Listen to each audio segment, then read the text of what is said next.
Hello, this is Todd Luck, and this is a review of Zorro Legendary Adventures from American Mythology. So these are reprint comics of old Zorro stories, and normally I start with the covers, but I don't think there's a whole lot to talk about, at least not with the ones I got. This is just going to be a look at several I picked out of a back issue bin, and these are just kind of random issues. And I didn't really luck up on the covers. This one printed too dark.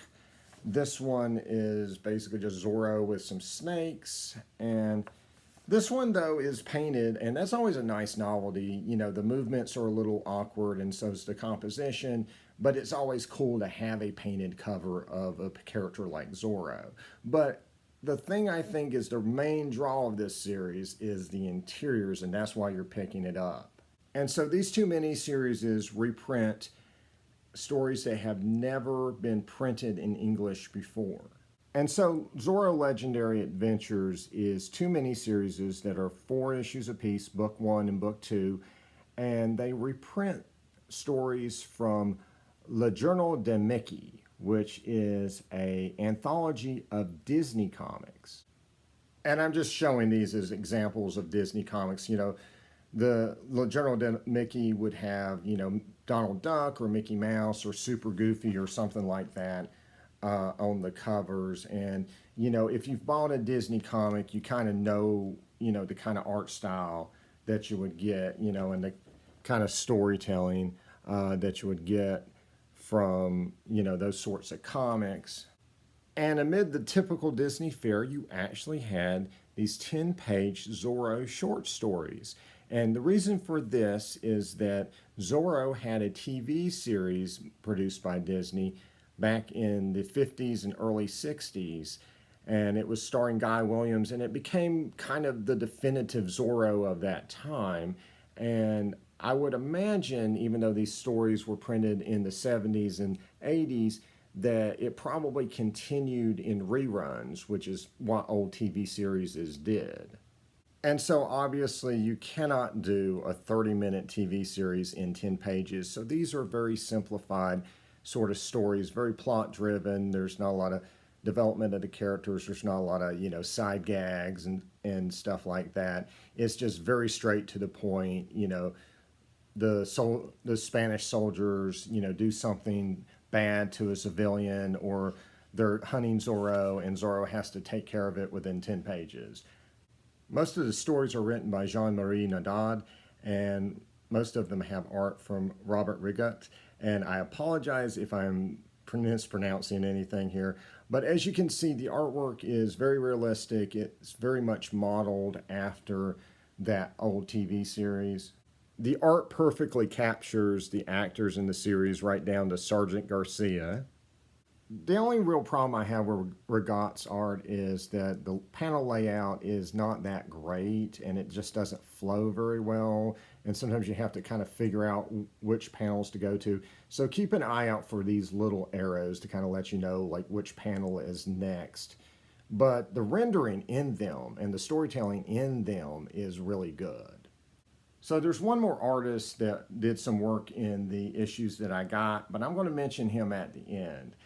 I want to talk about the story, and this is, you know, definitely a dated sort of storytelling. It's based on an old TV show that's very wholesome, and while the villains are unambiguously evil, they're not, you know, sadistic. They're not, you know, killing people left and right. No one gets hurt in the action in the TV series, and that carries over into the comics.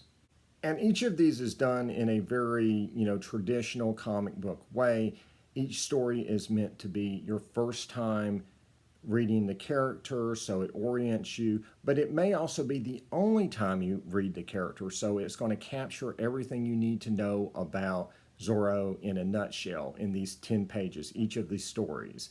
So, you know, any kid picks up any of these stories, they're going to know enough about Zorro to, you know, draw their own little Zorro stories, or, you know, go play Zorro with their friends. You know, that's the purpose of these stories.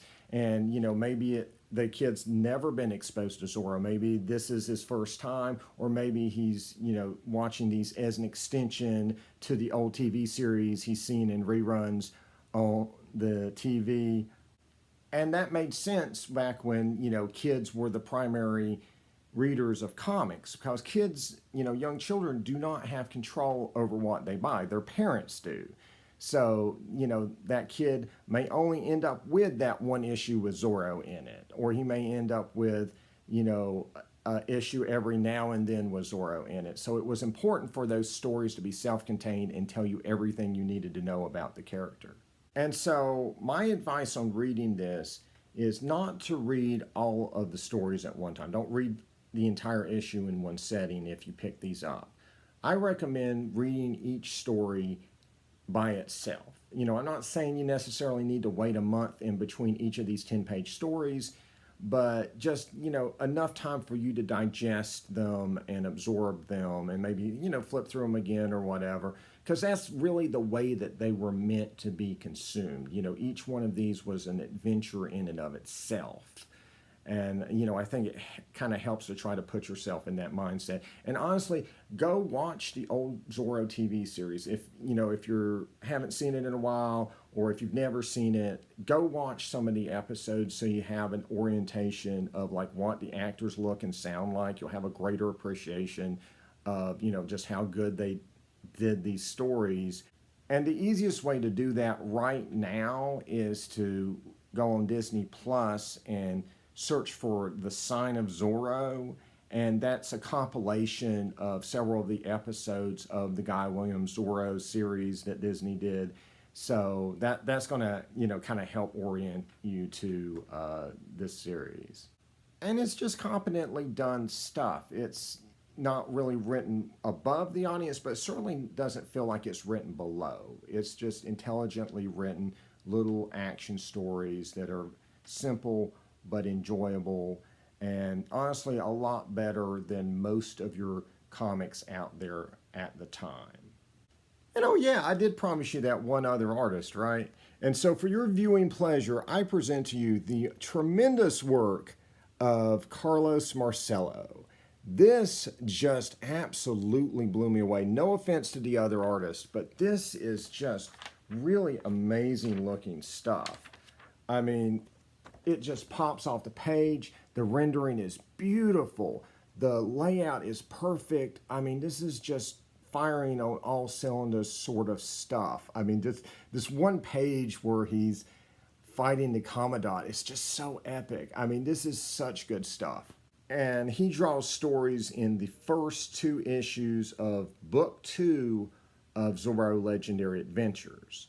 Now, if you'd like to see more of his Zorro work, Eclipse Comics several decades ago did a graphic novel that reprinted some of his stories in English called Zorro in Old California, and you can dig that up and pay for it. It's obviously a back issue at this point, and you may get a trash copy, or you may have to pay extra money for it. But what I would recommend doing instead is actually picking up American Mythology's reprint of it, which is a 2-issue miniseries called Zorro Timeless Tales. And that way, not only do you only pay $4 a pop for 2 issues, you also get these really cool covers that you can display. This one is by Thomas Yeats, and this is the absolutely gorgeous painted cover that you get for the 2nd issue. So I definitely think this is the way to go. Just go on American Mythology's website, and you can order all their Zorro comics, including Legendary Adventures and their new Zorro stuff and any other reprint stuff they've done. And, they're very reliable. At least my first shipment was, they packed it really well. I got another one coming on the way. Definitely looking forward to, more stuff I'm sampling, and I'll probably do some reviews of that too, because I haven't actually picked up the new Zorro stuff that they're doing. So that's all my thoughts on Zorro Legendary Adventures. Like and subscribe for more videos, and until next time, see ya.